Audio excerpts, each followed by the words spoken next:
আসসালামু আলাইকুম। আশা করি সবাই আল্লাহর ভালো আছেন। জন্ম নিবন্ধন আবেদনের ক্ষেত্রে ছোটদের এবং বড়দের কিছু নিয়ম পরিবর্তন আছে আবেদনের ক্ষেত্রে। তো আজকে এই ভিডিওর মাধ্যমে দেখিয়ে দেব কিভাবে ছোটদের জন্ম নিবন্ধন আবেদন করতে হয় এবং বড়দের এবং ছোটদের জন্ম নিবন্ধন আবেদনের ক্ষেত্রে কী পার্থক্য আছে সেটা আজকে দেখিয়ে দিব। আর যারা জানেন যে কিভাবে আবেদন করতে হয় তারা ভিডিওটি স্কিপ করবেন, লাইক কমেন্ট করে পাশে থাকবেন। আর যারা জানেন না তারা ভিডিওটি কন্টিনিউ করুন। আর যদি কোনো সমস্যা থাকে বা কোনো কিছু যদি জানার থাকে কমেন্ট করে দিবেন, কমেন্টের উত্তর দিব। তো চলুন ভিডিওটা কন্টিনিউ করা যাক। আপনারা যদি অফারাতে করতে চান অফারা মিনিতে করতে পারেন বা ফায়ারফক্সও করতে পারেন বা গুগল ক্রোমে করতে পারেন। আপনাদের যেটা সুবিধা সেটাতে করতে পারেন। আমি অফারা মিনিট গুগল ক্রোমে করতেছি। তো এখানে প্রথমে ওয়েবসাইটে সার্চ করবেন bdris.gov.bd। এটা সার্চ করার পরে এন্টার দিয়ে দিবেন। এটা লিখে দেওয়ার পরে এখানে দেখুন লেখা অনেকগুলো সাইট আছে। আপনি এখানে নতুন জন্ম নিবন্ধন হোম পেজ বা জন্ম নিবন্ধন এখানে যাবেন, হোম পেজে যাবেন। হোম পেজে যাওয়ার পর যদি এরকম আসে বা এরকম যদি না আসে আমাকে মেসেজ করে দিবেন। এরকম আসার পর এখানে দেখুন লেখা আছে জন্ম নিবন্ধন, মৃত্যু নিবন্ধন, ব্যবহারকারী। তো আপনি জন্ম নিবন্ধনের উপরে কার্সর রাখবেন। কার্সর রাখার পরে জন্ম নিবন্ধনের জন্য আবেদন এটাতে ক্লিক করে দিবেন। এটাতে ক্লিক করার পর এখানে লেখা আছে জন্মস্থান স্থায়ী ঠিকানা। জন্মস্থানে ক্লিক রেখে এখানে স্থায়ী ঠিকানা এটা জন্মস্থান, সবুজ বাতিটা জন্মস্থানের উপরে ক্লিক রেখে এখানে দেখুন লেখা আছে পরবর্তীতে ক্লিক করুন। পরবর্তীতে ক্লিক করার পরে এখানে আপনারা নামের প্রথম অংশ দিবেন, নামের শেষ অংশ দিবেন এবং নামের প্রথম অংশ ইংরেজিতে দেবেন, বাংলাতে দিবেন। আমি পূরণ করে দেখাইতেছি। এখানে জন্ম তারিখ দিবেন, জন্ম তারিখের উপর ক্লিক দিবেন। এগুলো দেওয়ার পরে নামের প্রথম অংশ, নামের শেষ অংশ, নামের প্রথম অংশ ইংরেজিতে, নামের শেষ অংশ ইংরেজিতে, এগুলো দেওয়ার পর জন্ম তারিখ দিবেন। আমি দিতেছি 15 তারিখ 9 মাস 2021। এখানে এটা দিবেন। এটা দেওয়ার পরে এখানে দেখুন লেখা আছে 15, এটার উপর ক্লিক করে দিবেন। আমার কাছে এই ডকুমেন্টসগুলো আছে, আমার কাছে এই ডকুমেন্টসগুলো নাই, আমার কাছে এই ডকুমেন্টগুলো আছে, এটার উপর ক্লিক করে দিবেন। ক্লিক করে দেওয়ার পরে এটা তো আবার দিয়ে দিই। এটা দেওয়ার পরে এখানে দেখুন লেখা আছে পিতামাতার কততম সন্তান। যেহেতু এটা প্রথম সন্তান এই কারণে এটা কি পুরুষ না মহিলা, এটা পুরুষ। তারপরে এখানে আপনারা দেশ বাংলাদেশ বিভাগ এগুলা সিলেক্ট করে দিবেন। আমি সিলেক্ট করে দেখাইতেছি। এখানে সব কিছু ফিল আপ করার পরে এখানে দেখুন লেখা আছে পরবর্তীতে উপর ক্লিক করুন। পরবর্তীতে ক্লিক করার পরে এখানে দেখুন লেখা আছে এটা স্টার, এগুলা যেগুলা দিতে হবে এটার পাশে স্টার থাকে। তো যেহেতু জন্ম নিবন্ধন বাচ্চার করতেছি, যদি আপনার বয়স 24 বছর 1 মাস যদি হয়ে থাকে, 30 দিন, 24 বছর 30 দিন যদি হয়ে থাকে তাহলে আপনার বাবা মার জন্ম নিবন্ধন প্রয়োজন নাই। আর যদি আপনার 24 বছর 28 দিন বা 27 দিনে যদি হন তাহলে আপনার বাবা মার জন্ম নিবন্ধনটা লাগবে। তো এখানে জন্ম নিবন্ধনের এটা কিভাবে ফিল আপ করবেন সেটা দেখিয়ে দিচ্ছি। তো এখানে প্রথমে জন্ম নিবন্ধনের যে নাম্বারটা আছে নাম্বারটা এখানে দিয়ে দিবেন। জন্ম নিবন্ধনের নাম্বারটা দেওয়ার পরে তারপর যে এখানে উপরে দেখুন লেখা আছে পিতা মাতার জন্ম নিবন্ধন নাম্বার, এখানে বয়স দিয়েছেন, তারপর এখানে জন্ম নিবন্ধন নাম্বারটা পেস্ট করে দিবেন বা এখানে টাইপ করে দিবেন। আমি কপি করে রাখছিলাম। তারপর এখানে দেখুন লেখা আছে পিতার নাম বাংলা, এটার উপর ক্লিক করে দিবেন। এখানে এটা ক্লিক করে দিলে এটা অটোমেটিক পূরণ হয়ে যাবে। তো এটা কোনো কারণে সার্ভারে যদি সমস্যা হয় এটা পূরণ হয় না। এরকম যদি সমস্যা হয় সমাধান হলো যে পূরণ যদি না হয় আপনি তো এটার জন্য আর পড়ে থাকতে পারবেন না বা সময় নষ্ট হয়ে যাবে। তো আপনি নিজে থেকে এখানে পিতার নাম বাংলায় এগুলা পূরণ করে দিবেন। তো আমি পূরণ করে নিতেছি। এখানে পিতার জন্ম নিবন্ধনের নাম্বার এখানে আমি আবার বলতেছি, এখানে প্রথমে জন্ম নিবন্ধনের নাম্বারটা দিলে আর এখানে প্রথমে আইডি কার্ডের জন্ম নিবন্ধনের নাম্বারটা আর জন্ম নিবন্ধনের যে বয়সটা এটা দিলে মাত্র অটোমেটিক এখানে এগুলো এখন সিলেক্ট হয়ে গেছে। সার্ভারে ডিস্টার্ব করার কারণে এরকম হয়ে গেছে। তো এরকমভাবে আপনারা সব কিছু দেওয়ার পরে এই দেখুন এখানে এগুলো হয়ে গেছে, এগুলো সার্ভারের সমস্যার কারণে এগুলো হয়ে যায়।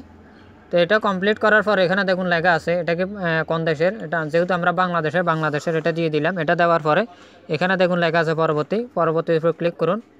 পরবর্তীতে এটার উপর ক্লিক করার পরে এখানে দেখুন লেখা আছে স্থায়ী ঠিকানা এবং বর্তমান ঠিকানা কি আলাদা। যেহেতু আমাদের স্থায়ী ঠিকানা বর্তমান ঠিকানা একই, এই কারণে আমরা টিকমার দিয়ে দিলাম। এটা দেওয়ার পরে এখানে দেখুন লেখা আছে পরবর্তীর উপর ক্লিক করুন। পরবর্তীতে ক্লিক করার পরে এখানে আবেদনটা কে করতেছে, নিজের পিতামাতা। যেহেতু এটা ছোট বাচ্চা তাহলে নিজে কোনোভাবে করতে পারবে না, অন্য বয়স বেশি হলে 30-25 হলে নিজে দিয়ে দিবেন। যেহেতু ওনার কাছ থেকে করতেছে মাতার দিয়ে দিলাম, যেহেতু আমার এখানে মা এসেছে কারণ মাটা দিয়ে দিলাম। আর এখানে সংযোগ করতে হবে। সংযোগ করার জন্য এখানে প্রথমে ট্যাক্সটা দিতে হবে।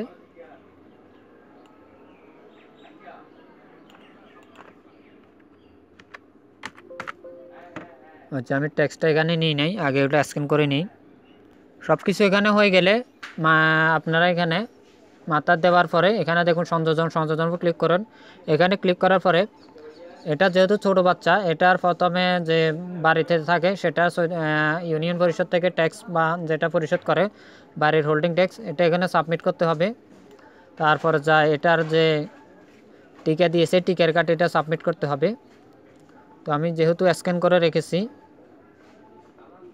প্রথমে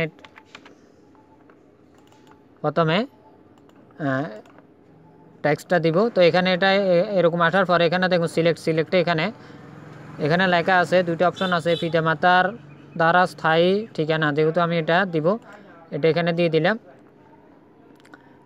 দেওয়ার পরে এখানে দেখুন লেখা আছে স্টার্টের উপর ক্লিক করে দিবেন। ক্লিক করে দেওয়ার পরে এখানে আর একটা যুক্ত করার বাকি রয়ে গেছে। তো এটা আমি ট্যাক্স যেটা টিকার কার্ড আছে সেটা জয়েন করে দিই, অ্যাড করে দিই। পুনরায় সংযোজনে দিলাম। এটা দেওয়ার পরে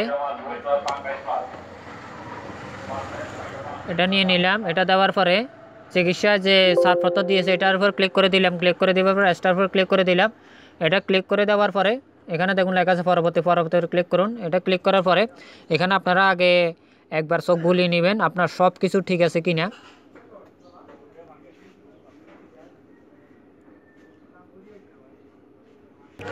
এখানে এগুলো চেক করার পরে এখানে একটু নিচে আসবেন। নিচে আসার পরে দেখুন এখানে একটা নাম্বার দিতে হবে। আমরা যেহেতু বাংলাদেশে আছি এগুলো সরাসরি এখানে সিলেক্ট হয়ে যাবে। আর যদি না হয় তাহলে এটার উপর ক্লিক করে দিয়ে +880 দিয়ে দিলে এটা বাংলাদেশ সিলেক্ট হয়ে যাবে, বা এখানে ক্লিক দিলে বাংলাদেশের উপর ক্লিক দিলে এরকম হয়ে যাবে। তো এখানে আগে আপনার নাম্বারটা দিবেন, নাম্বার একটা ওটিপি কোড যাবে। তো আমি নাম্বারটা লিখে নিই, নাম্বারটা 01851। এটা দেওয়ার পরে ওটিপি পাঠান, এটাতে ক্লিক দিবেন। এটাতে ক্লিক দেওয়ার পরে একটা ওটিপি কোড আসবে।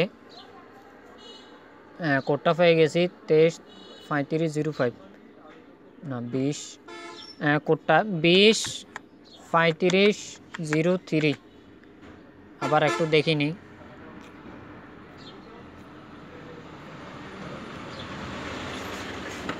এটা দেওয়ার পরে সাবমিটে ক্লিক করে দিবেন। Notification verification success. এরকম আসার পরে আমি প্রথমে সাজেস্ট করব আপনারা যে এখানে দেখুন লেখা আছে আবেদনপত্র প্রিন্ট, এটা একটু কপি করে নেবেন। কপি করে প্রথমে আরেক জায়গায় কপি করে বা করে নেবেন, নাহলে পরবর্তীতে সমস্যা হবে। এটা কপি করার পর এখানে দেখুন লেখা আছে আবেদনপত্র প্রিন্টেতে ক্লিক করুন। এখানে দেখুন আবার পুনরায় সার্ভারে ডিস্টার্ব করতেছে। তো এটা কি করবেন, এটা কেটে দিলাম। এখানে দেখুন আবার উপরে কার্সরের জন্ম নিবন্ধন এটা লেখা আছে, এটার উপরে ক্লিক দিয়ে আমরা জন্ম নিবন্ধন আবেদনপত্র প্রিন্ট এটার উপর ক্লিক দিব। এটার উপর ক্লিক দেওয়ার পরে আমরা যে এটা এখানে যেভাবে আছে এরকম থাকবে জন্ম নিবন্ধনের জন্য আবেদন। আমরা অ্যাপ্লিকেশন যেটা কপি করেছি আপনাদের যেটা সাজেস্ট করেছি এটা কপি করার পরে কপি নাম্বারটা এখানে দিয়ে দিব। দিয়ে দেওয়ার পরে আমরা বাচ্চাটার যে জন্ম তারিখ দিয়েছি সেটা এখানে দিয়ে দিব 2021। এটা সিলেক্ট করার পরে প্রিন্টের উপর ক্লিক করুন। প্রিন্টের উপর ক্লিক করলে আমার প্রথমে সাজেস্ট থাকবে মোবাইল দিয়ে করেন আর কম্পিউটারে করেন। এটা প্রথমে আগে সেভ করে নেবেন। A4 সাইজে লেটার আছে, A4 সাইজে সেভ করে নেবেন। সেভ করে নিলে সুবিধা কী হবে, দ্বিতীয়বার আবার যখন ডাউনলোড করতে যাবেন আবার যদি সার্ভারে ডিস্টার্ব করে আপনার ফুল কাজটা নষ্ট হয়ে যাবে। তো আমি সাজেস্ট করব আপনি এটা ডাউনলোড করে নেবেন। ডাউনলোড করার পরে এটা আগে সেভ করে নেবেন। তো আমি এটা সেভ করে নিলাম। এই দেখেন এটা চলে গেছে। আবার যদি ফিন করতে চান তো এটা আব্রাহাম এটা ইয়া করে দিলাম। আপনারা যদি কোনো ফিন থেকে ফিন করতে চান তাহলে কন্ট্রোল ফি, কিবোর্ড থেকে কন্ট্রোল ফি বা এখানে দেখুন ফিন্টের অপশন আছে, এটার উপর ক্লিক করে দিবেন। ক্লিক করে দেওয়ার পরে এগুলো সব ঠিক থাকবে। এখানে অলে থাকবে, এখানে কালার থাকবে, কালার দিতে থাকলে কালার থাকবে, অ্যাপরে থাকবে, সব কিছু ঠিকঠাক থাকার পর এখানে দেখুন print using the system dialog, এটার উপর ক্লিক করে দিবেন। ক্লিক করে দেবার প্রিফারেন্সের উপর ক্লিক করে দিবেন। এগুলো সব কিছু ঠিকঠাক থাকবে, ওকে দিবেন, প্রিন্টে দিয়ে দিবেন। আপনার এটা প্রিন্ট হওয়া শুরু হয়ে যাবে। তো এতক্ষণ পর্যন্ত যারা ভিডিওটা দেখছেন তাদের যদি বিন্দু মাত্র ভিডিওটি উপকার হয় থাকে তারা ভিডিওটি লাইক কমেন্ট এবং শেয়ার করে দিবেন আর ফলো দিয়ে পাশে থাকবেন। তো সবাই সুস্থ থাকুন, ভালো থাকুন, আল্লাহ হাফেজ।